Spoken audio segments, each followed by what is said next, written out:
मित्रों, मैं हूं डॉक्टर चंद्रवीर। कितने वाई गुण सूत्र हैप्लोग्रुप हैं जाटों में विषय के अंतर्गत प्रस्तुत इस चौथे भाग का शीर्षक है कौन है क्यों हैप्लोग्रुप वाले जाट।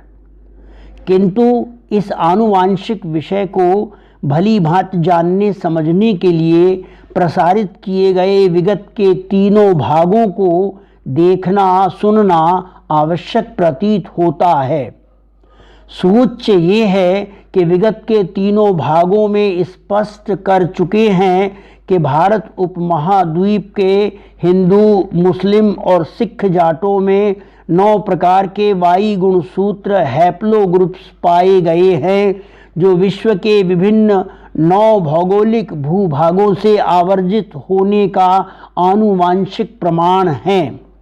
इन 9 हैप्लोग्रुप्स में से एल, आर, क्यू, जे ये 4 हैप्लोग्रुप्स लगभग 90% जाटों में प्राप्त हुए, जबकि ई, जी, एच, आई, टी ये 5 हैप्लोग्रुप्स 9.5% जाटों के अलावा 38 अन्य भारतीय जातियों में भी प्राप्त हुए हैं।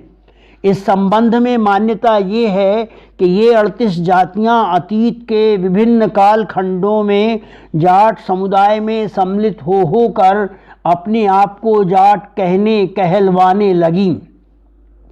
इस विषय क्रम के दूसरे और तीसरे भाग में जाटों के वाई गुणसूत्रों में पाए गए एल और आर हैप्लोग्रुप की समग्र उचित जानकारी दी जा चुकी है।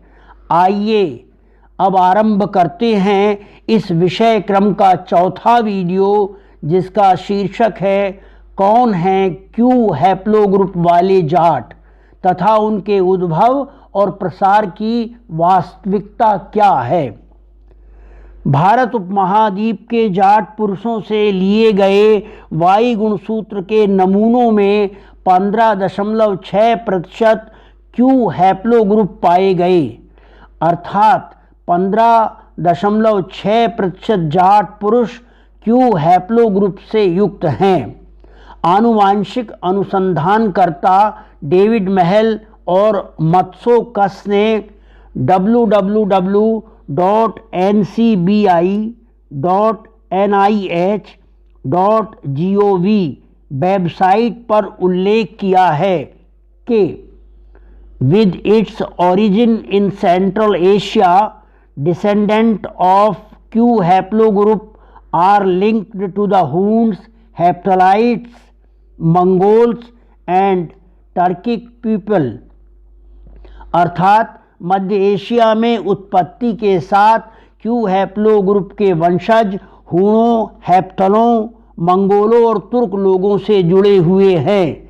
यानी 15.6% जाट पुरुषों के साथ साथ क्यू हैप्लोग्रुप का वाई गुणसूत्र हूणों, हेप्थलों, मंगोलों और तुर्क लोगों में भी पाया जाता है, जिसका स्पष्ट अभिप्राय ये है कि हूण, हेप्थल, मंगोल और तुर्क लोग भारत में आकर जाट समुदाय में शामिल हुए।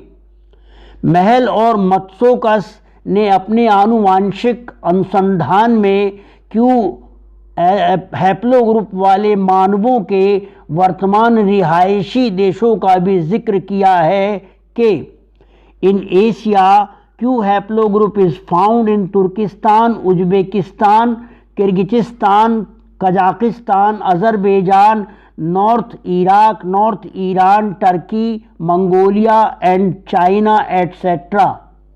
In Europe, it is found in southern Sweden among Ashkenazi Jews, and in Central and Eastern Europe such as the Rhone-Alpes region of France, southern Sicily, southern Croatia, northern Serbia, part of Poland and Ukraine, Caucasus and Russia, etc. अर्थात Q haplogroup वाले पुरुष Turkmenistan, Uzbekistan, Kyrgyzstan, Kazakhstan, Azerbaijan, उत्तरी Iraq, उत्तरी Iran, Turkey, Mongolia और चीन आदि देशों में रहते हैं। यूरोप में ये लोग दक्षिणी स्वीडन, स्कैंडिनेवियन यहूदियों के बीच तथा मध्य और पूर्वी यूरोप के देशों में बसते हैं, जैसे कि फ्रांस के रोन आल्प्स क्षेत्र में, दक्षिणी सिसिली, दक्षिणी क्रोएशिया, उत्तरी सर्बिया, पोलैंड और यूक्रेन के कुछ हिस्सों में निवास करते हैं। सन 2004 में एम.एस. स्मोलियोक और ए. टर्नर द्वारा अमेरिकी जनसांख्यिकी के अनुसार किए गए जेनेटिक टेस्ट की रिपोर्ट सामने आई, जिसमें कहा गया कि a subclade of Q haplogroup is associated with Native American populations and the mutation occurred 8 to 12,000 years ago during the migration to the Americas through the Bering Strait। अर्थात Q haplogroup का एक उपवर्ग America के मूल निवासियों से जुड़ा हुआ है तथा 8,000 से 12,000 वर्ष पहले बियरिंग जलद मरुमध्य के माध्यम से प्रवर्जन करने के दौरान उनके क्यू हैप्लोग्रुप में उत्परिवर्तन हुआ।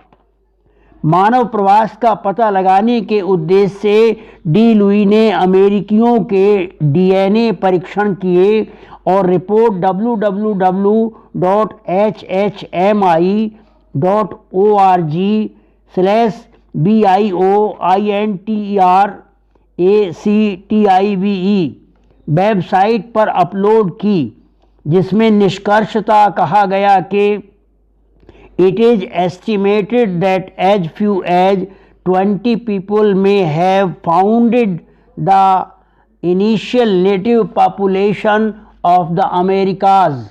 अर्थात ये अनुमान लगाया गया है कि अमेरिका की आरंभिक मूल आबादी की स्थापना केवल 20 लोगों ने ही की होगी। अतएव कहना न होगा कि क्यू हैप्लोग्रुप के प्रतिनिधि पुरुष आज एशिया, यूरोप, उत्तरी अफ्रीका और अमेरिका महाद्वीप के अनेक क्षेत्रों में बसे हुए हैं। आनुवांशिक रूप से समान हूण, हैप्थल, मंगोल और तुर्क हजारों सालों में विकसित एक ही नस्ल की 4 जातीय शाखाएं हैं।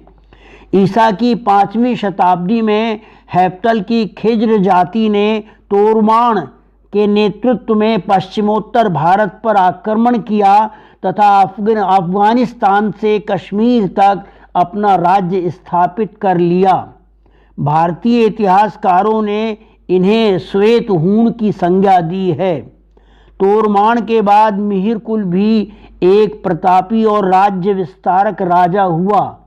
फिर आहिस्ता आहिस्ता अधिकांश हैप्थल गुजरों के और थोड़े से जाटों के साथ सम्मिलित होकर अपना नाम पहचान खोते गए।